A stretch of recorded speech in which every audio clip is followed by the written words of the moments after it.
What sort of things do you associate your hometown with? Oh, I mean, Kyle, you and I are Long Islanders. We don't have, like, hometowns.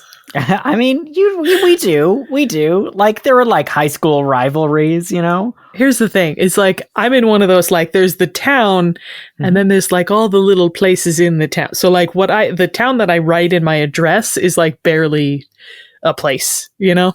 So, I don't think of it as anything. It's Ellie, just I don't think that other people in your town would agree with you.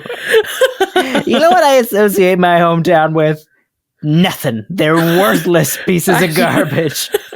I mean, I guess, I don't know. I have no allegiance to where I live. I didn't think your town was so liminal as you describe it to me. It's just where the district lines got drawn and nothing else. Well, here's hoping someone doxes you so that everyone knows exactly where I mean you hate. And people who know. They know. I think nothing of you. Welcome to Butter No Parsnips. Every week on Butter No Parsnips, your hosts Kyle Imperator and Emily Moyers take you on an adventure through the weird, wacky, wonderful, and sometimes even wicked world of one wayside word. Strange characters, delightful bits, and general joyousness abound. Join them as they test each other's etymological expertise.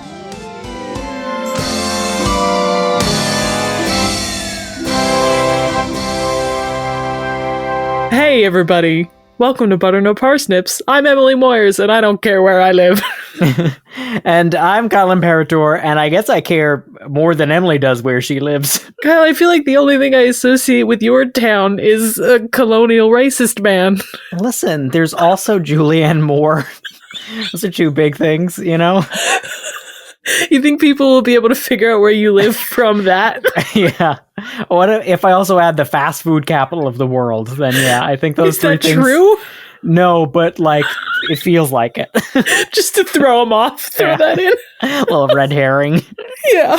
Kyle, yes. Can we talk about a word? Of course, Emily, your word today may possibly be a red herring. That's kind of a hint, but It's a real good word. Your word today, Emily, is Witham. Capital W-I-T-H-A-M. Witham. Necessarily capital W? It's not always capitalized, but it should be. Okay, I mean, I can definitely make a big guess about the origin from that information. Okay. I don't know how much it's going to help me with the meaning. Kyle, is this an eponym based on the name of a town? That's a great question, Emily. Possibly. Oh, I don't get answers. No, we don't know. Oh, wow. Possibly Yikes. is the answer. So, it could be. Okay, I mean, you don't have to tell me, but do we know why it's a capital W? Is it a place name? Oh, yes. It is referring to a place, yes. Okay. But we don't know if it's referring to a specific place. That's even weirder. I know. We know it's a place, but we don't know if it's a specific place. Yeah. Mm-hmm. You got it. Emily, you're right. We're on the same level here. I think you're going to get this answer immediately. So here's the thing. So if it's if it's a name, I can't like break down this word. Is this like based on a quality of the place or like a thing that happened in the place? Proverbially, yes. Which? The first one. A quality of a proverbial or a quality of this proverbial place? I'm not going to answer yes specifically to either one of those questions. I'm just going to say yes. Okay. Would the hypothetical people from this place be like glad about this word associated with them or not? No, they would be unhappy about this word. Yes. This word is not a nice thing to say about a place. Not a nice thing to say. Okay. Here's a big question I haven't asked. What part of speech is this? It's a noun. You know what, Kyle? Give me a hint, because I'm floundering. Your hint, Emily, is IQ. Whoa, the hint is IQ? Yes. But this is a place? No, it's not a place. But Witham is a name of a place. It's so complicated. It's so confusing, Emily. Whoa. Okay. That you shouldn't even think about that. Just don't even think about that. Okay. A Witham is a dumb person. Emily, you got it. Wow. I mean, you said IQ, and that felt like it narrowed it in. You got it, Emily. That is it. A Witham is a witless person or a fool. And boy, howdy, are you going to love how we got this word. I'm excited to find out, Kyle. Do tell. So, Emily, Witham comes from the proverbial town of Little Witham or Small Witham, which is a place of which the inhabitants were remarkable for stupidity. Wow, it's not Abdera. A real place. It's Abdera, but not a real place. Just Never a proverbial existed. place. Just a proverbial place. So the town, Little Witham, is found in the proverb born at Little Witham or born at Small Witham, meaning said person is stupid or foolish. If you say, he was born at Little Witham. Yeah, right? But then a Witham can mean the same thing? And, a Witham is a person born who was born. Yeah. Yes, exactly. Yeah. So the proverb itself is a pun on little wit or small wit, meaning stupid or foolish, right? But also the way that English town names will use little. Yes. Like Little Whinging is where Harry Potter's from. Absolutely. You got it, Emily. So the common modern definition of wit is humor, especially when clever or quick. But this comes from it meaning quickness of intelligence, from the sense of having wisdom or good judgment, from Old English wit or jowit, referring to the mind, understanding, sense, or sanity. Oh, that makes a lot of sense. Right? Ultimately, wit has been linked back to the Proto-Indo-European root wade, meaning to see, which seems to be the progenitor of many an English word, including vision, wise, and idea. Yeah. I always forget that VW crossover. Yeah. Crossover. It's really like Marvel Cinematic Universe level. It was the season finale of Germanic. Dramatic. Little wit or small wit, as a phrase meaning lacking understanding or wisdom, goes back to at least the 15th century. The earliest example I could find was from Thomas Hoccleve's The Regiment of Princes, circa 1411, where he writes, "For although that mine head under mine hood was never wise, yet while it with me stood, so that I had silver reasonable, my little wit was somewhat covenable." Covenable here meaning suitable. Awkward rhyme aside. Sure. It was 1411, you know? I was like really trying to follow it, and I was like with that sentence for the whole first half, and then I feel like I just started falling down the stairs halfway through. Yeah. So, Emily, the earliest example referencing the proverbial town in this manner comes from John Bayle's apocalyptic morality play, a comedy concerning 3 laws of nature, Moses, and Christ, corrupted by the Sodomites, Pharisees, and Papists. Wow. Oh, yeah. When you said apocalyptic, I wasn't sure what you meant, but I guess we mean in the biblical sense? In the biblical sense. Wow. In the allegorical biblical sense. There's no better sense to be in. There's no better sense. So the play was first produced in 1538. And it uses allegory by dressing characters representing certain concepts as modern professions. Bayle directs the reader, "Let idolatry be decked like an old witch, sodomy like a monk of all sects, ambition like a bishop, covetousness like a Pharisee or a spiritual lawyer, false doctrine like a popish doctor, and hypocrisy like a grey friar. The rest of the parts are easy enough to conjecture." I mean, you can get the rest, right, Emily? You see the patterns. Yeah. So at one point, when the character representing natural law exits the stage, Infidelity speaks and says, "And are ye gone indeed? Small Witham be your speed. Except ye take good heed, I will be next of your counsel." It's crazy how many old plays and books like personify qualities? I cannot begin to tell you how much I love it. It is one of my favorite things about old plays, and it's like, why don't we do this anymore? It's so cool. And it's like a highly conceptual thing to put on.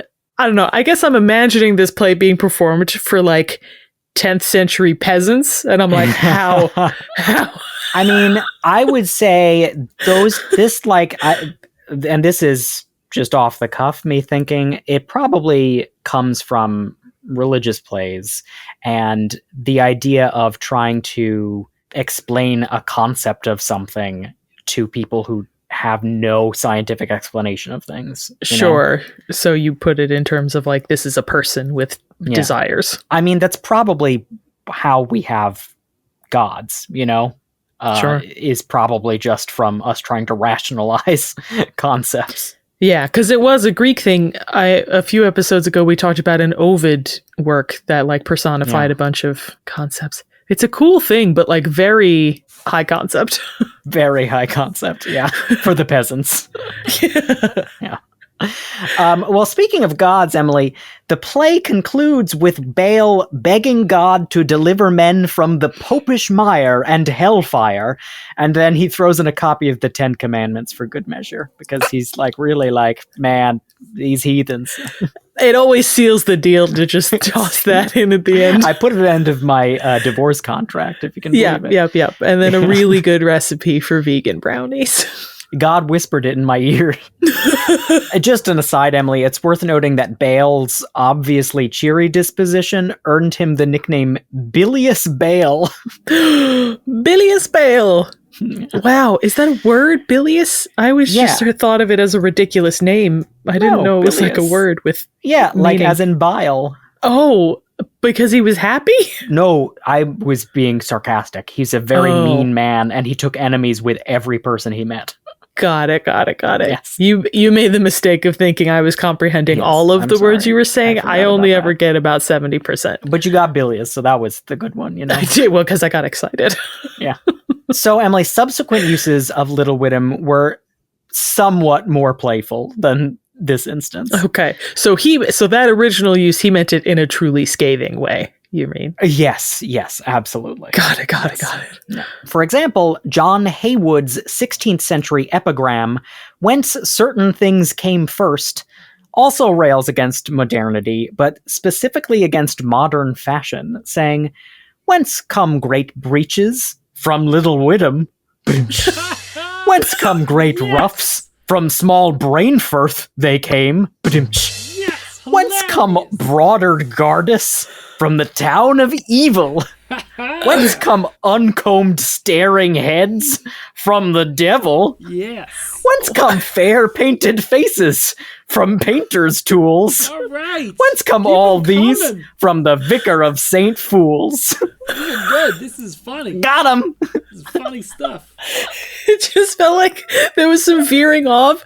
Like 3 of those, like clearly referred to dumb. 2 of those were evil and the devil, and one of them was artists.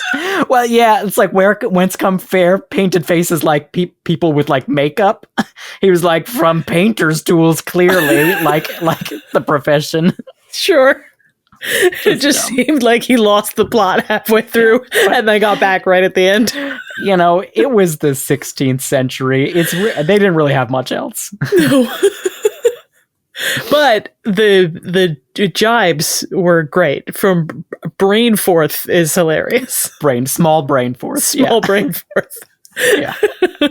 But so, as I described, as you got the definition, Emily, Witham has also been used to refer just to fools themselves, without the small or little. Haywood's epigram is possibly referenced in an anonymous 16th century play titled An Interlude of Wealth and Health, in which the personification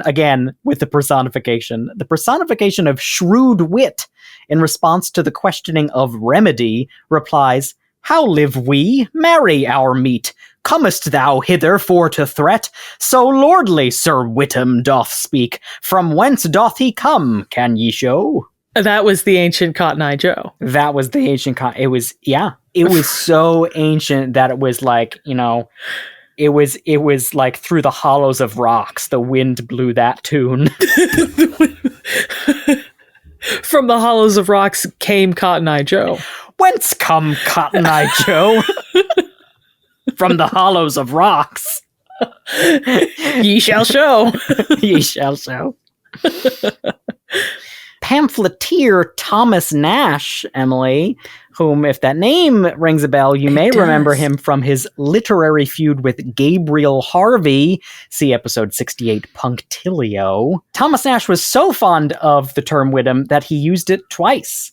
Once in his The Anatomy of Absurdity, in which he wrote, "Whoso snatcheth up follies too greedily, mayhaps prove a Witham, whiles he fisheth for finer wit." Which is really good.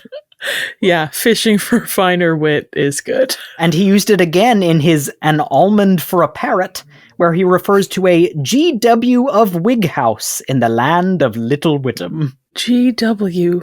Oh, like a person of Wig House? I have literally no idea what he's talking about. Wig is abbreviated. It's WIG period house.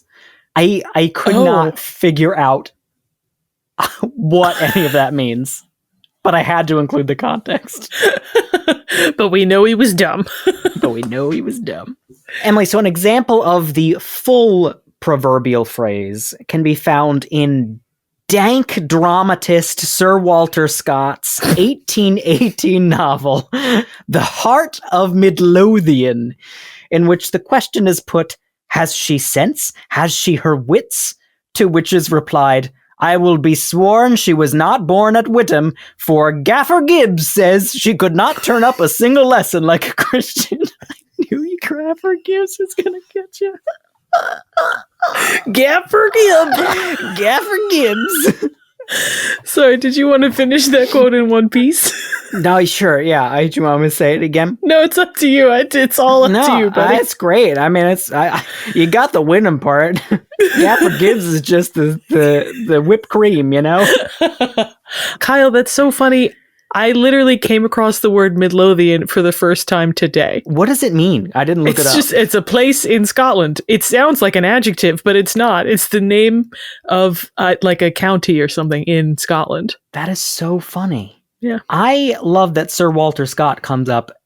Honestly, I've had to purposefully ignore using him as a reference in episodes. That's how often he comes up. Yeah, we talk about him all the time somehow. Yeah. And I love that every time we have to bring up that he's dripping wet. He's sopping. So good. Because he had just fallen in a river. Oh, boy. See episode 2? It's just, no, it was Humdudgeon that we talked about that. Oh. So, Emily, we don't know where the phrase "born at Little Witham" originates. Wow. But it's probably making at least a passing reference to one of the real English areas named Witham in Essex, Lincolnshire, and Somerset counties. There's 3. And the proverb has been attributed variously to inhabitants, at least of the first 2 of Essex and Lincolnshire. People have said, it comes from these counties. But we don't know. Has it been used to describe them as dumb, or it's just a play on the name because they have wit in the town name?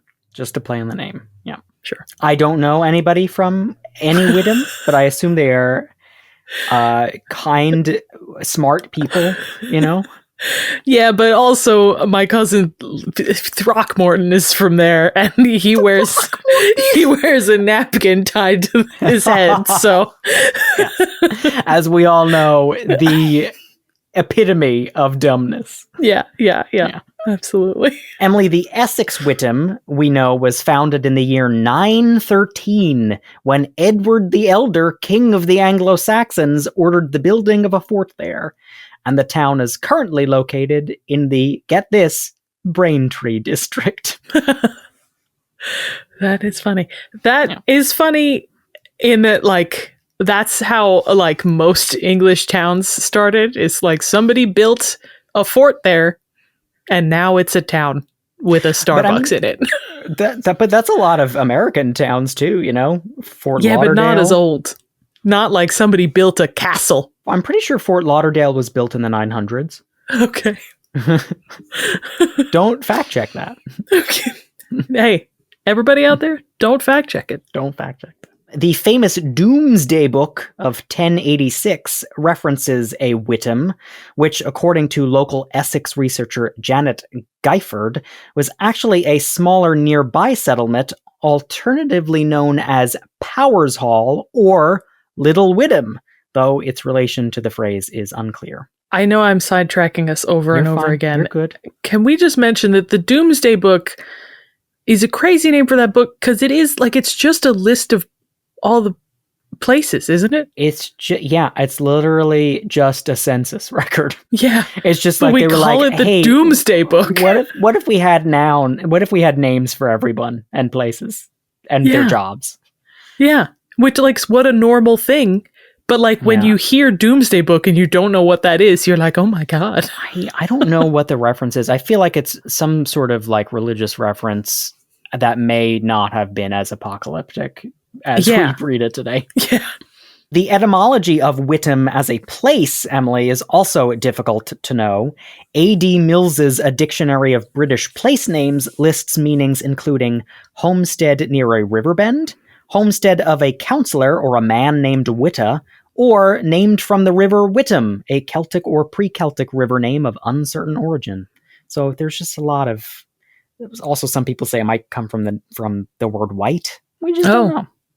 All of those sound equally so likely. Right. As for the phrase itself, everyone's favorite lumpy lexicographer Francis Groves described it as a punning insinuation that the person spoken of wants understanding. Any definition given by Francis Groves is going to be full of wit, not Little Witham. Big Witham. Big Witham.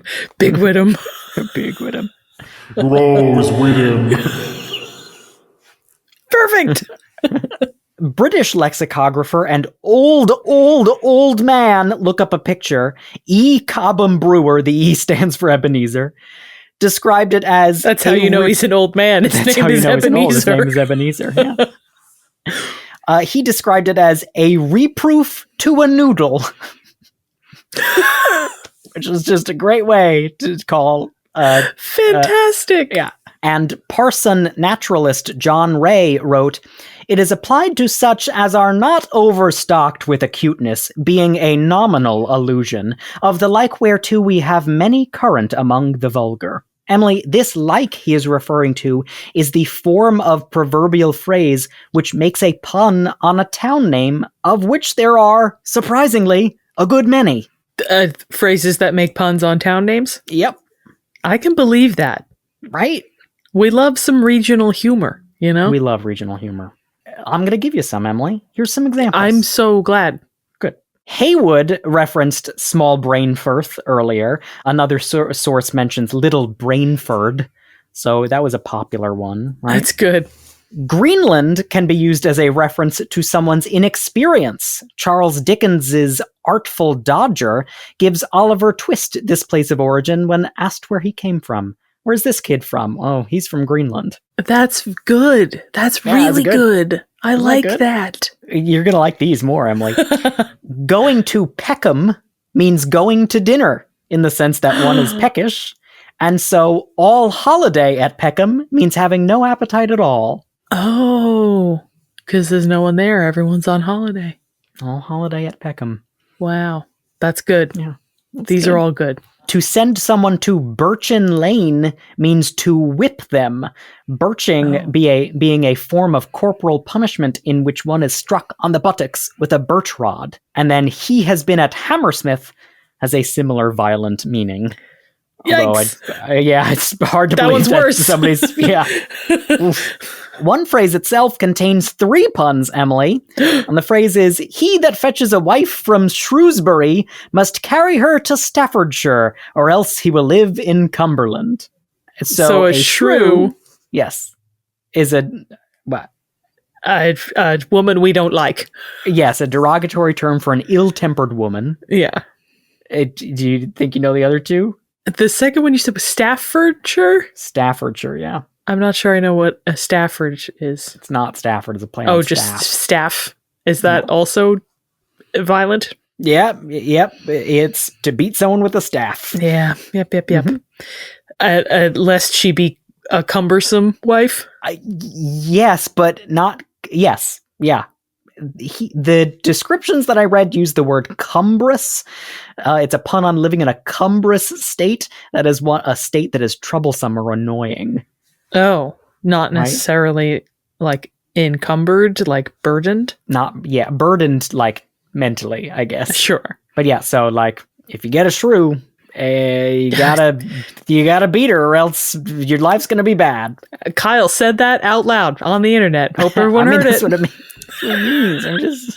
That's what it means. That's what it means. For things Kyle believes in life. For some nicer ones, Emily. Yeah. It is time to go to Bedfordshire. Needs no explanation. Absolutely. And neither does he has gone to Dedham. Poor son. That says it. He came at it by way of Cheapside, means a good deal was gotten.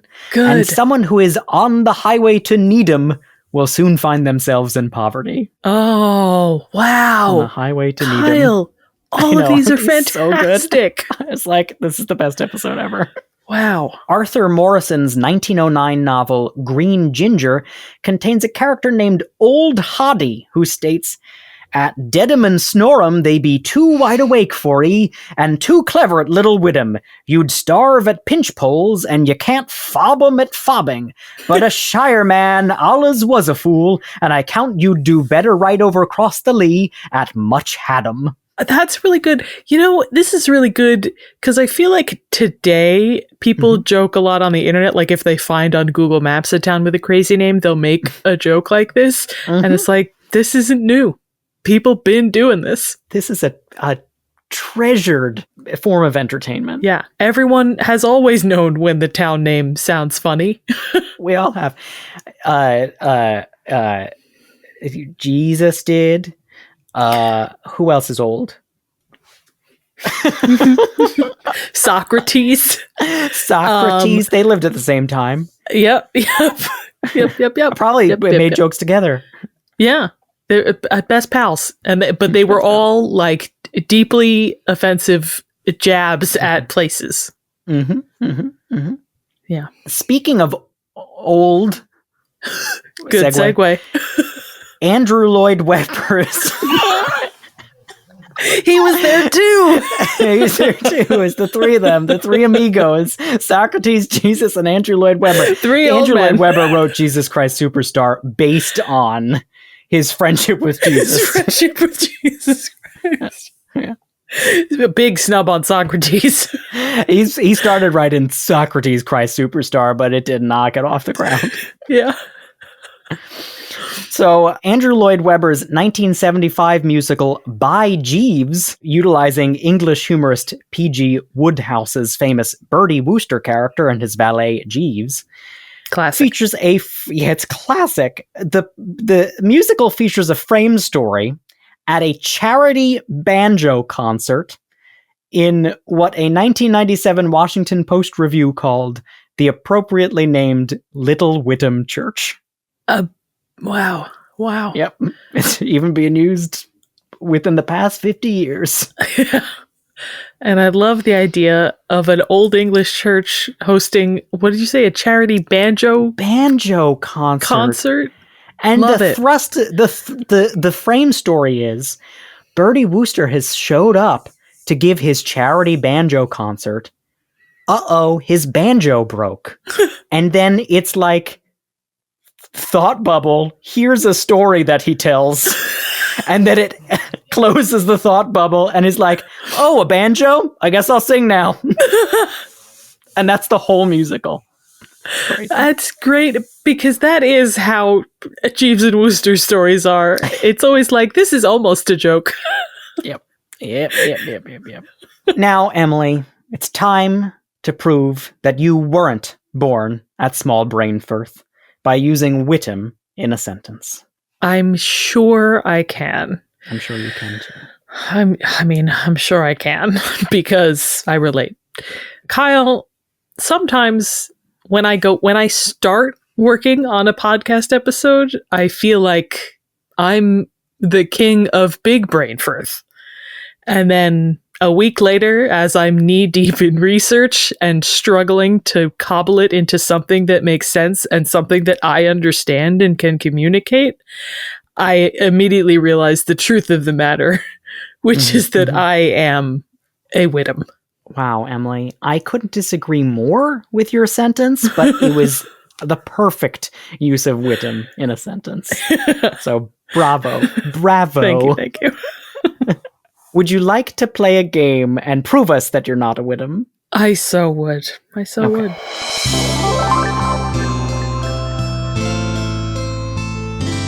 So, Emily, your game today is called Born at Whittamsville, Ohio, which is a real town in Ohio. I had to find that. Whittamsville. Wow, great. So, Emily, the British have plenty of these punning phrases on their local towns, but I struggled to find really any of the sort on this side of the pond. Couldn't think of we get to make them. And so for this game, Emily, I'm going to give you a proverbial phrase that I made up based on a U.S. city, and you're going to have to describe the pun to me. I love this. Okay. I hope you get them. This is where you shine, Kyle. And I mean that like with full sincerity. We'll see. Okay, Emily. First question. Yeah. What if I told you that someone has spent too much time in Portland? Oh, they're a little on the... Oh, or they've drank a little too much. Yeah, that's what I was getting My first thought was portly, but you mean port like the wine. Oh, that's good. I mean, honestly, wow, these are fun. Yeah, I was thinking they be drank. They be drinking. And if I told you a man was made in Fort Worth, Emily? Oh, they're of the highest caliber. I like of the highest worth in Fort Worth. Like they're fantastic. They're like who is this person that I'm talking about? Let me speak to them. Let's hear from them. No. A man made in Fort Worth. No. Emily, how would you describe someone who is soiled in Pittsburgh and yearns for Washington? They're all sweated up. Sweated up where? And they got some stanky pits. And they yearn for Washington. And they want a shower. And they want a shower. Literally exactly that, Emily. You got it. Absolutely. I'm with you. Okay, and here's your last one. These are great. Okay, thank you. Emily, what about someone who... I forgot about this one. You can't laugh before you read it. Okay. The audience and I aren't in on this joke yet. It's so ridiculous. Emily, what about someone who dropped in at Louisville without visiting Scottsdale?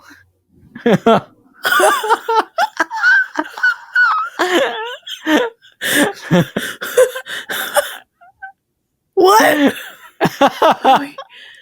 Scott. What? I'm confused. What, Kyle? Dropped. You heard what I said. Someone who dropped in at Louisville without visiting Scottsdale. Those are just two names, Louis and Scott. Yeah, okay, but who could there be a pun with in Louis? Okay. Louis. Okay. So we're thinking Lou, like toilet. And are we thinking Scott, like Scott's toilet paper? Yeah, you got it, Emily. You got it. Wow, I didn't even have to give you a hint. Cut the hint part out. You're so dumb. Cut the hint part out. You know, you went to the bathroom. You got no TP. Kyle, you're such an idiot. Oh. Yeah, that's a clear pun that anybody could get. They went to Louisville, meaning the loo, meaning the toilet, and they didn't go to Scottsdale, as in Scott's brand toilet paper, as in they don't have any toilet paper. Yeah. A clear new American phrase that's gonna catch on. That's right. An American phrase that uses the word loo. Perfect. Kyle, great game. Thank you. Reach of a pun aside. I loved all of those town name puns, and I want to like keep a list on my person at all times to It's use really good. because And they're gettable even if you yeah. don't know the places, because the joke is right there in the name. A lot of lexicographers compiled them just because it's so fun. It is. That's hilarious. I love this, and I love Witham. That's a Thank you. usable one. I do my best. You do. Hey guys. Remember, you can watch us on YouTube at Butter No Parsnips, and you can find Butter No Parsnips on other social media, on Facebook and Instagram at Butter No Parsnips Podcast, and on TikTok at Butter No Parsnips. And if you liked today's episode, consider giving us a 5-star rating or review wherever you heard us. And if you really like today's episode, consider donating to our Patreon at patreon.com/butternoparsnips. Donating $5 or more gets you exclusive access to Buttered Parsnips, our After Hours podcast.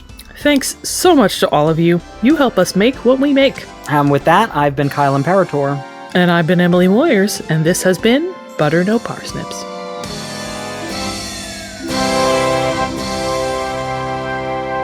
Butter No Parsnips is produced by Seth Glicksman, Emily Moyers, and myself, Kyle Imperator. The main and accompanying themes were composed by Kyle Imperator.